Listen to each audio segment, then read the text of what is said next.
Hello friends, ಎಲ್ರಿಗೂ ನಮಸ್ಕಾರ. Welcome to Mars natural TV.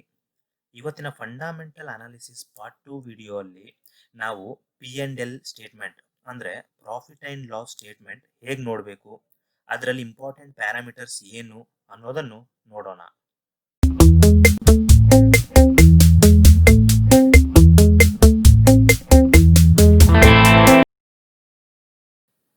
So friends, ನಾವು ಫಸ್ಟ್ ಈ moneycontrol.com ಇದೆ ಅಲ್ವಾ, ಸೊ ಈ ಒಂದು ವೆಬ್ಸೈಟ್ಗೆ ನಾವು ನ್ಯಾವಿಗೇಟ್ ಆಗಿಬಿಟ್ಟು ಬರಬೇಕು. ಅಂದರೆ ಇಲ್ಲಿ ಹೋಗ್ಬಿಟ್ಟು ಅಥವಾ ಗೂಗಲಲ್ಲಿ ಹೋಗ್ಬಿಟ್ಟು moneycontrol.com ಅಂತ ಹೊಡೆದ್ರೆ ಬಂದ್ಬಿಡ್ತೀವಿ ಇಲ್ಲಿಗೆ.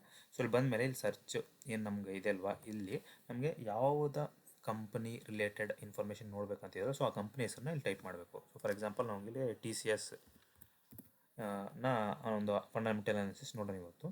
ಸೊ ಇದ್ರ ಮೇಲೆ ಕ್ಲಿಕ್ ಮಾಡಿಬಿಟ್ಟು ಆಟೋಮೆಟಿಕ್ಕಾಗಿ ನೋಡಿ ಹಿಂಗೆ ಬರುತ್ತೆ. ಅದ್ಮೇಲೆ ಕ್ಲಿಕ್ ಮಾಡಿದ್ಮೇಲೆ ಆ ಒಂದು ಕಂಪ್ನಿಯ ಇನ್ಫಾರ್ಮೇಷನ್ಗೆ ನ್ಯಾವಿಗೇಟ್ ಆಗುತ್ತೆ. ಸೊ ಇಲ್ಲಿ ಬಂದಮೇಲೆ ನಾವು ನೋಡಿ, ಇಲ್ಲಿ ಬಂದಿದೆ ಇವಾಗ Tata consultancy service related information ಎಲ್ಲ ಬಂದಿದೆ. ಸೊ ಇಲ್ಲಿ ಬಂದಮೇಲೆ ಸೊ ನಾವು ಬಂದ್ಬಿಟ್ಟು ಇವತ್ತು ಪ್ರಾಫಿಟ್ ಆ್ಯಂಡ್ ಲಾಸ್ ಸ್ಟೇಟ್ಮೆಂಟ್ ಅಲ್ವಾ, ಸೊ ಅಂದರೆ ಇದು ಬಂದು ಫೈನಾನ್ಷಿಯಲ್ ರಿಲೇಟೆಡ್. ಸೊ ಅದಕ್ಕಾಗಿ ಫೈನಾನ್ಷಿಯಲ್ ಟ್ಯಾಬ್ ಮೇಲೆ ಕ್ಲಿಕ್ ಮಾಡಿ ಸೊ ಇಲ್ಲಿಗೆ ಬರ್ತೀವಿ. ಸೊ ಇಲ್ಲಿ ಬಂದಮೇಲೆ ಸೊ ನಾವು ಪ್ರಾಫಿಟ್ ಆ್ಯಂಡ್ ಲಾಸ್ ನೋಡಬೇಕು. ಹಾಗಾಗ್ಬಿಟ್ಟು ಪ್ರಾಫಿಟ್ ಆ್ಯಂಡ್ ಲಾಸ್ ಏನಿದೆ ಅಲ್ವಾ ಇಲ್ಲಿ, ಸೊ ಈ ಲಿಂಕ್ ಮೇಲೆ ಕ್ಲಿಕ್ ಮಾಡಿದ್ರೆ ಸೊ ನಾವು ಈ ಒಂದು ಪ್ರಾಫಿಟ್ ಆ್ಯಂಡ್ ಲಾಸ್ ಪೇಜ್ಗೆ ನ್ಯಾವಿಗೇಟ್ ಆಗುತ್ತೆ ನೋಡಿ ಇದು.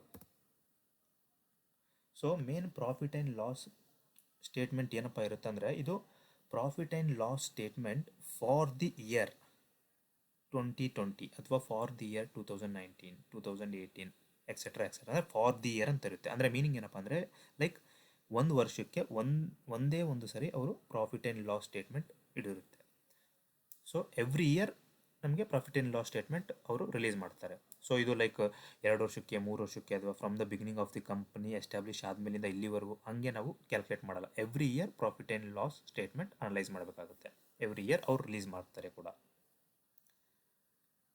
ಸೊ ಇಲ್ಲಿ ನಾವು ಇಲ್ಲಿ ನೋಡಿ, ಇಲ್ಲಿ ಎಲ್ಲ ಏನು ನಂಬರ್ಸ್ ನ್ಯೂಮರಿಕಲ್ಸ್ ಏನು ಇದೆ ಅಲ್ವಾ, ಇವೆಲ್ಲನೂ in terms of crores.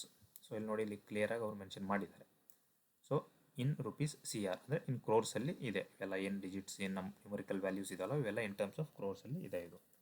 So profit and loss ಸ್ಟೇಟ್ಮೆಂಟಲ್ಲಿ ಮೇನ್ ಆಗಿ ಇನ್ಕಮ್ ಹಾಗೂ ಎಕ್ಸ್ಪೆನ್ಸಸ್ ಇರುತ್ತೆ. ನೋಡಿ ಇಲ್ಲಿ ನೋಡ್ತಿರೋ ಹಾಗೆ ಇದು ಇನ್ಕಮ್ಮು. ಸೊ ಈ ಎಲ್ಲ ರಿಲೇಟೆಡ್ ಇನ್ಫಾರ್ಮೇಷನ್ ಇನ್ಕಮ್ ರಿಲೇಟೆಡು. ಇದು ಎಕ್ಸ್ಪೆನ್ಸಸ್. ಸೊ ಇದ್ರ ಕೆಳಗಡೆ ಇರೋ ಎಲ್ಲ ಇನ್ಫಾರ್ಮೇಷನ್ ರಿಲೇಟೆಡ್ ಬಂದ್ಬಿಟ್ಟು ಎಕ್ಸ್ಪೆನ್ಸಸ್ ರಿಲೇಟೆಡ್.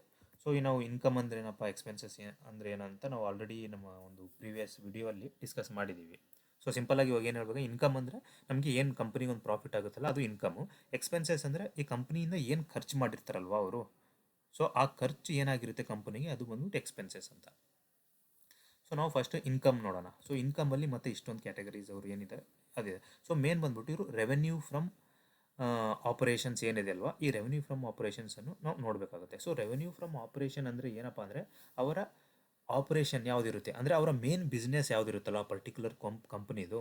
ಸೊ ಆ ಒಂದು ಪರ್ಟಿಕ್ಯುಲರ್ ಕಂಪ್ನಿಯ ಮೇನ್ ಬಿಸ್ನೆಸ್ ಯಾವುದಿರುತ್ತೆ, ಆ ಮೇನ್ ಬಿಸ್ನೆಸ್ಸಿಂದ ಏನು ಇನ್ಕಮ್ ಆಗಿರುತ್ತೆ ಅವ್ರಿಗೆ, ಅದು ಬಂದ್ಬಿಟ್ಟು revenue for operations, revenue from operations ಅಂತ ಹೇಳ್ತೀವಿ. ಸೊ ಇಲ್ಲಿ ಬಂದ್ಬಿಟ್ಟು ನೋಡಿ, ಸೊ ಈ ಇದೇನಿದೆ ಅಲ್ವಾ, ಇದು 2016, 17, 18, 19, 20ಗೆ ಸೊ ರೆಸ್ಪೆಕ್ಟಿವ್ ಆಗಿ ನೋಡಿ ರೆವೆನ್ಯೂಸ್ ಎಲ್ಲ ಇದೆ ಹಂಗೆ ಎವ್ರಿ ಇಯರ್. ಆಮೇಲೆ ಇಲ್ಲಿ ಮತ್ತೆ ಇನ್ನೊಂದು ಇದರಲ್ಲಿ ಏನಿದೆ ಇದೆ ಅಂದರೆ ಅದರ್ ಇನ್ಕಮ್ ಅಂತ ಒಂದು ಫೀಲ್ಡ್ ಇದೆ ಅಲ್ವಾ. ಸೊ ಇದರಲ್ಲಿ ರೆವೆನ್ಯೂ ಫ್ರಮ್ ಆಪರೇಷನ್ಸ್ ಏನಿದೆ ಅಲ್ವಾ ಇಲ್ಲಿ ಮೇಲ್ಗಡೆ, ಈ ಆಪರೇಷನ್ಸ್ ರೆವೆನ್ಯೂ ಬಿಟ್ಬಿಟ್ಟು ಇನ್ನು ಬೇರೆ ಇನ್ಕಮ್ ಅವರಿಗೆ ಕಂಪ್ನಿಗೆ ಏನಾದರೂ ಇದ್ದರೆ ಆ ಇನ್ಕಮ್ ಅವರು ಈ ಫೀಲ್ಡಲ್ಲಿ ಲಿಸ್ಟ್ ಮಾಡ್ತಾರೆ, ಮೆನ್ಷನ್ ಮಾಡ್ತಾರೆ. ಅಂದರೆ ಅದು ಮೇ ಬಿ ಅವ್ರದ್ದು ಯಾವುದಾದ್ರೂ ಲೈಕ್ ಏನಪ್ಪ ಅಂದರೆ ಅವ್ರದ್ದು ಏನಾದರೂ ರೆಂಟಿಗೆ ಕೊಟ್ಟಿರ್ಬೋದು, ಅವ್ರ ಬಿಲ್ಡಿಂಗ್ಸ್ ಏನಾದರೂ ಇದ್ದರೆ, ಅಥವಾ ಏನಾದರೂ ಇರ್ಬೋದು ಬೇರೆದು. ಲೈಕ್ ಅಂದರೆ ಅವ್ರ ಮೇನ್ ಆಪ್ರೇಷನ್ಸ್ ಯಾವುದಿಲ್ಲಿ TCS ಬಂದ್ಬಿಟ್ಟು ಸಾಫ್ಟ್ವೇರ್. ಸೊ ಈ ಸಾಫ್ಟ್ವೇರ್ ಬಿಟ್ಬಿಟ್ಟು ಅವ್ರು ಬೇರೆ ಚಿಕ್ಕ ಪುಟ್ಟ ಬೇರೆ ಐಟಮ್ಸ್ ಏನಾದರೂ ಲೈಕ್ ಏನಾದರೂ ಐಟಮ್ಸ್ ಆಗಿರ್ಬೋದು, ಬಿಲ್ಡಿಂಗ್ಸ್ ಆಗಿರ್ಬೋದು, ಏನೇ ಇರಲಿ, ಸೊ ಅದರಿಂದ ಅವ್ರಿಗೆ ಏನಾದರೂ ಎಕ್ಸ್ಟ್ರಾ ಇನ್ಕಮ್ ಬರ್ತಿದ್ರೆ ಅದು ಅದರ್ ಇನ್ಕಮಲ್ಲಿ ತೋರಿಸ್ತಾರೆ ಇಲ್ಲಿ. ಸೊ ಫೈನಲ್ ಆಗಿ ಟೋಟಲ್ ರೆವೆನ್ಯೂ. ಸೊ ಈ ಟೋಟಲ್ ರೆವೆನ್ಯೂಲ್ಲಿ ಏನಾಗುತ್ತೆ ಅಂದರೆ ಅವ್ರ ಟೋಟಲ್ ಆಪರೇಟಿಂಗ್ ರೆವೆನ್ಯೂ ಏನಿದೆ ಅಲ್ವಾ, ಈ ಆಪರೇಟಿವ್ ರೆವೆನ್ಯೂಗೆ ಅದರ್ ಇನ್ಕಮ್ ಏನಿದೆ ಅಲ್ವಾ ಇದು, ಸೊ ಇವೆರಡು ಆ್ಯಡ್ ಮಾಡ್ತಾರೆ. ಸೊ ಆ್ಯಡ್ ಮಾಡಿದ್ಮೇಲೆ ಟೋಟಲ್ ರೆವೆನ್ಯೂ ಇಲ್ಲಿ ಬರುತ್ತೆ. ಆಮೇಲೆ ನೆಕ್ಸ್ಟು ಒಂದು ಕಾನ್ಸೆಪ್ಟ್ ಬಂದ್ಬಿಟ್ಟು ಎಕ್ಸ್ಪೆನ್ಸಸ್. ಸೊ ಈ ಎಕ್ಸ್ಪೆನ್ಸಸಲ್ಲಿ ಮತ್ತೆ ಇಷ್ಟೊಂದು ಐಟಮ್ಸ್ ಇದ್ದಾವೆ ಇದರಲ್ಲಿ. ಸೊ ಇದರಲ್ಲಿ ಬಂದ್ಬಿಟ್ಟು ನಾವು ಫಸ್ಟ್ ಬಂದ್ಬಿಟ್ಟು cost of materials consumed. So ಇದು ಟಿ ಸಿ ಎಸ್ಗೆ ಅಷ್ಟೊಂದು ಅಪ್ಲಿಕೇಬಲ್ ಆಗಲ್ಲ, ಯಾಕಂದ್ರೆ ಮ್ಯಾಕ್ಸಿಮಮ್ ಇಯರ್ಸಲ್ಲಿ ಲೈಕ್ ಇದರಲ್ಲಾಗಲಿ ಎಲ್ಲ ಝೀರೋ ಇದೆ. ಅಂದರೆ ಇದು ಮೇನ್ ಮ್ಯಾನುಫ್ಯಾಕ್ಚರಿಂಗ್ ಕಂಪ್ನೀಸ್ ಏನಿರ್ತಾವಲ್ವಾ, ಸೊ ಆ ಒಂದು ಮ್ಯಾನುಫ್ಯಾಕ್ಚರಿಂಗ್ ಕಂಪ್ನೀಸ್ಗೆ ಇದು ಲೈಕ್ ಅಪ್ಲಿಕೇಬಲ್ ಆಗುತ್ತೆ. ಅವರೆಲ್ಲ ಇಲ್ಲಿ ತುಂಬ ಅಮೌಂಟ್ ಅವರು ಮೆನ್ಷನ್ ಮಾಡಿರ್ತಾರೆ, ಯಾಕಂದರೆ ಅವರು ಏನಾದರೂ ಮ್ಯಾನುಫ್ಯಾಕ್ಚರ್ ಮಾಡೋಕ್ಕೆ ಮಟೀರಿಯಲ್ಸ್ ಏನು ತೊಗೊಂಡಿರ್ತಾರಲ್ವ, ಕನ್ಸ್ಯೂಮ್ ಮಾಡಿರ್ತಾರೆ, ಅಂದರೆ ದುಡ್ಡು ಕೊಟ್ಟು ತೊಗೊಂಡಿರ್ತಾರಲ್ಲ, ಆ ಎಲ್ಲ ದುಡ್ಡನ್ನು ಅವರು ಇಲ್ಲಿ ಎಕ್ಸ್ಪೆನ್ಸಸಲ್ಲಿ ಅವ್ರು ಲಿಸ್ಟ್ ಮಾಡ್ತಾರೆ. ಅದಾದಮೇಲೆ ನೆಕ್ಸ್ಟ್ ಬಂದುಬಿಟ್ಟು operating and direct expenses. So ಈ ಕಾಲಮಲ್ಲಿ ಏನಪ್ಪ ಅಂದರೆ ಮೀನಿಂಗ್ ಇದು ಅವರ ಮೇನ್ ಬಿಸ್ನೆಸ್ ಆಪ್ರೇಷನ್ ಯಾವುದಿದೆ ಅಲ್ವಾ, ಅದ್ರಗೋಸ್ಕರ ಅವ್ರು ಏನು ಎಕ್ಸ್ಪೆನ್ಸ್ ಮಾಡಿರ್ತಾರೆ ನೋಡಿ, ಅದೆಲ್ಲ ಬಂದ್ಬಿಟ್ಟು ಈ ಒಂದು ಫೀಲ್ಡಲ್ಲಿ ಎಂಟರ್ ಮಾಡಿರ್ತಾರೆ ಡೇಟಾ. ನೆಕ್ಸ್ಟ್ ಬಂದ್ಬಿಟ್ಟು ಎಂಪ್ಲಾಯಿ ಬೆನಿಫಿಟ್ ಎಕ್ಸ್ಪೆನ್ಸಸ್. ಸೊ ಇದು ಮೇನ್ ಏನಪ್ಪ ಅಂದರೆ ಎಂಪ್ಲಾಯೀಸ್ ಏನು ಕೆಲಸ ಮಾಡ್ತಿರ್ತಾರಲ್ಲ ಸಾಫ್ಟ್ವೇರ್, ಇವಾಗ ಟಿ ಸಿ ಎಸ್ ಅಲ್ಲಿ ಎಲ್ಲರೂ ಎಂಪ್ಲಾಯೀಸ್ ಇರ್ತಾರೆ. ಸೊ ಅವರಿಗೆ ಸ್ಯಾಲ್ರಿ ಏನು ಕೊಡ್ತಾರಲ್ವ ಟಿ ಸಿ ಎಸ್ ಅವರು, ಅದೆಲ್ಲ ಅವ್ರಿಗೆ ಎಕ್ಸ್ಪೆನ್ಸಸ್ ಅಲ್ವಾ, ಅಂದರೆ ಸ್ಯಾಲ್ರಿ ಕೊಡಬೇಕಾಗುತ್ತೆ. ಸೊ ಆ ಸ್ಯಾಲ್ರಿ ಆಗಲಿ ಅಥವಾ ಬೋನಸಸ್ ಆಗಲಿ ವೇರಿಯಬಲ್ ಪೇ ಏನೇನು ಇರ್ತಾವಲ್ಲ, ಎಕ್ಸ್ಟ್ರಾ ಏನೇ ಆಗಲಿ ಕೊಡ್ತಾ ಇರ್ತಾರಲ್ವ, ಎಂಪ್ಲಾಯಿ ರಿಲೇಟೆಡ್ ಏನು ಕೊಡ್ತಾ ಇರ್ತಾರೆ, ಅಥವಾ ಇಯರ್ ಎಂಡ್ ಗಿಫ್ಟ್ಸ್ ಅಂತ ಇರ್ತಾವೆ, ಅದಾಗಲಿ ಏನೇ ಇರಲಿ ಎಂಪ್ಲಾಯೀಸ್ಗೆ ಏನು ಕೊಡ್ತಾರೋ ಅದೆಲ್ಲ ಡೈರೆಕ್ಟಾಗಿ ಇಲ್ಲಿ. ಸೊ ಇಲ್ಲಿ ನೋಡ್ತಿದ್ರೆ ಲೈಕ್ ಮ್ಯಾಕ್ಸಿಮಮ್ ಕೇಸಸಲ್ಲಿ ಈ ಒಂದು ಎಕ್ಸ್ಪೆನ್ಸಸ್ಸೇ ಅವ್ರಿಗೆ ಜಾಸ್ತಿ ಆಗಿದೆ, ಅಂದರೆ ಜಾಸ್ತಿ ಅಂದರೆ ಬೇರೆ ಎಕ್ಸ್ಪೆನ್ಸಸ್ ಕಂಪೇರ್ ಮಾಡಿದ್ರೆ.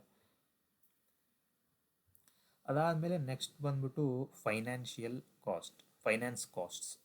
ಇದು ಮೇನ್ ಏನಪ್ಪ ಅಂದರೆ ಇವರು ಏನಾದರೂ ಬ್ಯಾಂಕ್ ಹತ್ರ ಅಲ್ಲಿ ಇಲ್ಲಿ ಎಲ್ಲಾದರೂ ಲೋನ್ ತೊಗೊಂಡಿರ್ತಾರಲ್ವ, ಸೊ ಆ ಲೋನ್ಗೆ ಅವರು ಇಂಟ್ರೆಸ್ಟ್ ಪೇ ಮಾಡಬೇಕಾಗಿರುತ್ತೆ. ಸೊ ಎವ್ರಿ ಇಯರ್ ಅಥವಾ ಇ ಎಮ್ ಐಗಳು whatever it may be. So ಆ ಒಂದು ಏನು ಇಂಟ್ರೆಸ್ಟ್ ಕಟ್ತಾರಲ್ಲ, ಸೊ ಅದನ್ನು ಬಂದ್ಬಿಟ್ಟು ಫೈನಾನ್ಸ್ ಕಾಸ್ಟ್ಸಲ್ಲಿ ಮೆನ್ಷನ್ ಮಾಡ್ತಾರೆ ಅವರು, ಅದು ಇಲ್ಲಿ ಆ್ಯಡ್ ಮಾಡಿರ್ತಾರೆ.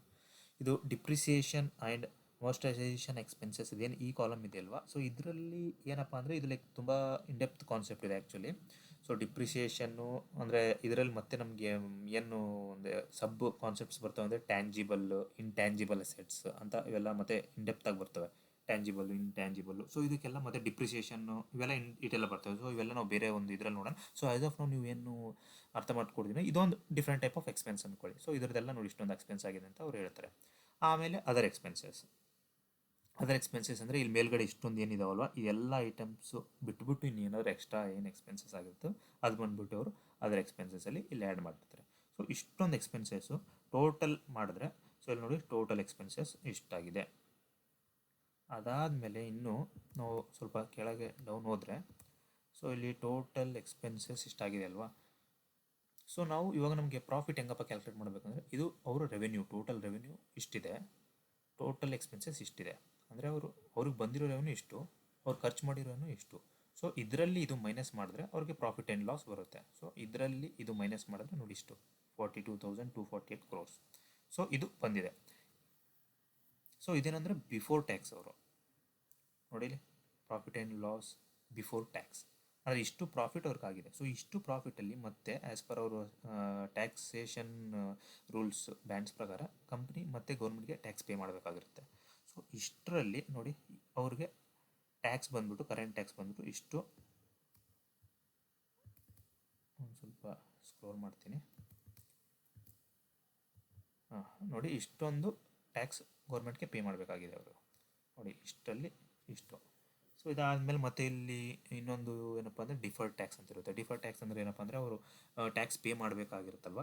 ಸೊ ಇದರಲ್ಲಿ ಅವರು ಏನೋ ಒಂದು ಸ್ವಲ್ಪ ಟ್ಯಾಕ್ಸ್ ಇವಾಗ ಪೇ ಮಾಡೋಕ್ಕಾಗಿಲ್ಲ ಅಂದರೆ ಅವರು ಲೈಕ್ ಸ್ವಲ್ಪ ಪುಷ್ ಮಾಡಿರ್ತಾರೆ, ಇವಾಗಲ್ಲ ನಾವು ಮತ್ತೇನೋ ಒಂದು ಸ್ವಲ್ಪ ದಿನ ಆದಮೇಲೆ ಕಟ್ತೀವಿ ಅಂತ, ಅಂದರೆ ಡಿಫರ್ ಮಾಡಿರ್ತಾರೆ ಟ್ಯಾಕ್ಸು. ಅದನ್ನು ಈ ಕಾಲಮಲ್ಲಿ ಮೆನ್ಷನ್ ಮಾಡಿರ್ತಾರೆ. ನೋಡಿ ಇಲ್ಲಿ ಇಷ್ಟೊಂದು ಟ್ಯಾಕ್ಸು ಆಮೇಲೆ ಕಟ್ತೀವಿ ಅಂತ ಹೇಳಿದರು. ಸೊ ಅದನ್ನು ಇಲ್ಲಿ ಅವ್ರು ಆ್ಯಡ್ ಮಾಡಿದ್ದಾರೆ. ಸೊ ಇದು ಮೈನಸಲ್ಲಿ ತೋರಿಸಿದ್ರೆ ಮೇ ಬಿ ಅವ್ರು ಸ್ವಲ್ಪ ಟೈಮಲ್ಲಿ ಅಡ್ವಾನ್ಸ್ ಟ್ಯಾಕ್ಸ್ ಪೇಮೆಂಟು ಮಾಡಿರ್ತಾರೆ, ಮುಂಚೆನೇ ಮಾಡಿರ್ತಾರೆ. ಅಂಥ ಟೈಮಲ್ಲಿ ಅವರು ಗೌರ್ಮೆಂಟ್ ಕಡೆನೂ ಒಂದು ಸ್ವಲ್ಪ ಕನ್ಸೆಷನು ಇರುತ್ತೆ, ಅಡ್ವಾನ್ಸಾಗಿ ಪೇ ಮಾಡ್ತಿದ್ರಲ್ಲ ಟ್ಯಾಕ್ಸ್ ಅಂತ. So overall what ever it may be, so ಎಲ್ಲ ಸೇರಿಸ್ಕೊಂಡು ನೋಡಿ ಟೋಟಲ್ ಟ್ಯಾಕ್ಸ್ ಎಕ್ಸ್ಪೆನ್ಸಸ್ ಇದೇನು ಇದರಲ್ಲಿ ಇದು ಮೈನಸ್ ಆಗುತ್ತೆ, ಅಂದರೆ ಟ್ಯಾಕ್ಸ್ ಹೋಗ್ಬಿಟ್ಟು. ಸೊ ಈ 42,000ಅಲ್ಲಿ ಇಷ್ಟು ಅಂದರೆ ಇದು ಏನು ಬಂತು ಟೋಟಲ್ ಟ್ಯಾಕ್ಸೇಷನ್ ಬಂದ್ಬಿಟ್ಟು ಈ ವರ್ಷಕ್ಕೆ 2020ಗೆ ಎಷ್ಟಾಗಿದೆ 9,801 crores. ಸೊ ಈ 42,248ಅಲ್ಲಿ ಇಷ್ಟು ಮೈನಸ್ ಮಾಡಿದ್ರೆ ಅವ್ರಿಗೆ 32,447 crores ಪ್ಯಾಟ್ ಅಂತಾರೆ ಇದಕ್ಕೆ, profit and loss after tax, ಅಂದರೆ PAT ಪ್ಯಾಟ್. ಸೊ ಇದೇನು ಬಂದಿದೆ ಅಲ್ವಾ, ಇದು ಬಂದ್ಬಿಟ್ಟು ಅವರ ಪ್ಯಾಟ್. ಸೊ ಫೈನಲ್ ಅವರ ಪ್ರಾಫಿಟ್ ಇದು ಫಾರ್ ದ ಇಯರ್, ಇದು 2020ಗೆ, ಇದು 19ಗೆ 18ಗೆ ಹಾಗೆ ಪರ್ಟಿಕ್ಯುಲರ್ ಇಯರ್ಸ್ಗೆ. ಸೊ ನಾವು ಈ ಒಂದು ಪ್ರಾಫಿಟ್ ಆ್ಯಂಡ್ ಲಾಸ್ ಇದರಲ್ಲಿ ಮೇನ್ ಏನು ನೋಡಬೇಕು ಅಂದರೆ ನೋಡಿ ಅವರು ರೆವೆನ್ಯೂ ಏನಿದೆ ಅಲ್ವಾ ಇಲ್ಲಿ ಟೋಟಲ್ ರೆವೆನ್ಯೂ, ಈ ರೆವೆನ್ಯೂ ಅವರು every year on year increase ಆಗ್ತಾ ಇರಬೇಕು. ನೋಡಿ ಇಲ್ಲಿ ನೋಡ್ತಿದ್ರೆ ಇದು ಲೈಕ್ ಆಲ್ಮೋಸ್ಟ್ ಕನ್ಸಿಸ್ಟೆಂಟಾಗಿ ಇನ್ಕ್ರೀಸ್ ಆಗ್ತಿದೆ revenue.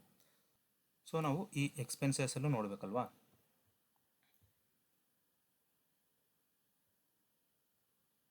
So total revenue increase ಆಗ್ತಿರಬೇಕು, ಟೋಟಲ್ ಎಕ್ಸ್ಪೆನ್ಸಸ್ಸು ಆ್ಯಕ್ಚುಲಿ ಇಲ್ಲಿ ಇನ್ಕ್ರೀಸ್ ಆಗ್ತಿದೆ ಅಂದರೆ okay, whatever it mean total ನಮ್ಗೆ ಇದೇನು ಇದು ಪ್ರಾಫಿಟ್ ಏನಿದೆ ಅಲ್ವಾ ಅವ್ರಿಗೆ ಬಿಫೋರ್ ಟ್ಯಾಕ್ಸ್ ಅಲ್ಲ ಆಫ್ಟರ್ ಟ್ಯಾಕ್ಸ್, ಈ ಕಾಲಮ್ ತುಂಬ ಇಂಪಾರ್ಟೆಂಟು. ಸೊ ಇಲ್ಲಿ ಇನ್ಕ್ರೀಸ್ ಆಗ್ತಾನೆ ಇರಬೇಕು, ಅಂದರೆ ಒಂದು ಫಂಡಮೆಂಟಲ್ ಕಂಪ್ನಿಗೆ ಪ್ರಾಫಿಟ್ ಆಗ್ತಿದೆಯಾ ಇಲ್ಲ ಅಂತ ನೋಡಬೇಕಂದ್ರೆ ನಾವು ಲೈಕ್ ನೋಡಿ ಇಲ್ಲಿ ಕನ್ಸಿಸ್ಟೆಂಟಾಗಿ ಆಲ್ಮೋಸ್ಟ್ ಇನ್ಕ್ರೀಸ್ ಆಗ್ತಾನೆ. ಈವನ್ ಈ 2020 ಕೊರೋನಾ ಬಂದ್ರೇನು, ಕೊರೋನಾ ವೈರಸ್ ಏನು ಎಫೆಕ್ಟ್ ಇತ್ತು ಅಷ್ಟೊಂದು ಸಾಫ್ಟ್ವೇರ್ ಕಂಪ್ನೀಸಲ್ಲಿ ಏನಾಗಿಲ್ಲ. ಸೊ ಈವನ್ ನೋಡಿ ಪ್ರೀವಿಯಸ್ ಇಯರ್ ಆಗಲಿ ಯಾವುದೇ ಪ್ರೀವಿಯಸ್ ಇಯರ್ಸ್ ಕಂಪೇರ್ ಮಾಡಿದ್ರೆ ಈ ವರ್ಷ ತುಂಬಾ ಚೆನ್ನಾಗಿ ಬಂದಿದೆ ಆ್ಯಕ್ಚುಲಿ ಪ್ರಾಫಿಟ್ಟು. ಸೊ ಹಂಗಾಗಿ ಈ ಸಾಫ್ಟ್ವೇರ್ ಕಂಪ್ನೀಸ್ಗೆ ಅಷ್ಟೊಂದು ಎಫೆಕ್ಟ್ ಆಗಿಲ್ಲ, ಯಾಕಂದರೆ ಎಲ್ಲರೂ ವರ್ಕ್ ಫ್ರಮ್ ಹೋಮ್ ಮಾಡ್ತಿದ್ದಾರೆ, ಆಪ್ರೇಷನ್ಸ್ ಫಾರ್ ಬಿಸ್ನೆಸ್ಗೆ ಏನು ಎಫೆಕ್ಟ್ ಆಗಿಲ್ಲ. ಸೊ ಎಲ್ಲ ಕಂಟಿನ್ಯೂಸ್ ಆಗಿ ವರ್ಕ್ ಆಗ್ತಾಯಿದೆ. ಸೊ ಈ ಥರ ನಾವು ಇದು ಒಂದು ಎಕ್ಸ್ಪೆನ್ಸಸ್ ಆಗಲಿ ಅವರ ಟೋಟಲ್ ರೆವೆನ್ಯೂ ಆಗಲಿ, ಇನ್ನೂ ಏನಪ್ಪ ಅಂದರೆ ಲೈಕ್ ಅವರು ಎಕ್ಸ್ಪೆನ್ಸಸ್ ಬೈ ಚಾನ್ಸ್ ಇದು ಟೋಟಲ್ ರೆವೆನ್ಯೂ ಇನ್ಕ್ರೀಸ್ ಹಾಕ್ಕೊಂಡು ಹೋದರೆ ಒಳ್ಳೆಯದು. ಅದ್ರ ಜೊತೆನೇ ಟೋಟಲ್ ಎಕ್ಸ್ಪೆನ್ಸಸ್ ಲೈಕ್ ಏನಾದರೂ ಸ್ವಲ್ಪ ಆದರೂ ಕಡಿಮೆ ಆದರೆ ಅವ್ರಿಗೆ ಇನ್ನೂ ಬೆಟರ್. ಯಾಕಂದರೆ ರೆವೆನ್ಯೂ ತುಂಬ ಇನ್ಕ್ರೀಸ್ ಆಗ್ತಿದೆ, ಬಟ್ ಅವ್ರೇನು ಖರ್ಚುಗಳಿದೆ ಅದು ತುಂಬ ಕಡಿಮೆ ಆಗ್ತಿದ್ರೆ ಅಥವಾ ಅಟ್ಲೀಸ್ಟ್ ಕಾನ್ಸ್ಟೆಂಟ್ ಆಗಿದ್ರೂ ಓಕೆ. ಯಾಕಂದರೆ ಇಲ್ಲಿ ಕಾನ್ಸ್ಟೆಂಟು ಅಥವಾ ಇಲ್ಲಿ ಸ್ವಲ್ಪ ಕಡಿಮೆ ಆದರೆ ಅವ್ರ ಓವರ್ ಆಲ್ ಪ್ರಾಫಿಟ್ ಆಟೋಮೆಟಿಕ್ಕಾಗಿ ಜಂಪ್ ಆಗುತ್ತೆ. ವಿಡಿಯೋ ಇಷ್ಟ ಆಗಿದ್ದರೆ ಲೈಕ್ ಮಾಡಿ, ಶೇರ್ ಮಾಡಿ. ಹಾಗೆ ಏನಾದರೂ ಸಜೆಷನ್ಸ್ ಅಥವಾ ಡೌಟ್ಸ್ ಇದ್ದರೆ ಪ್ಲೀಸ್ ಕಾಮೆಂಟ್ ಮಾಡೋದನ್ನು ಮರಿಬೇಡಿ. Thank you.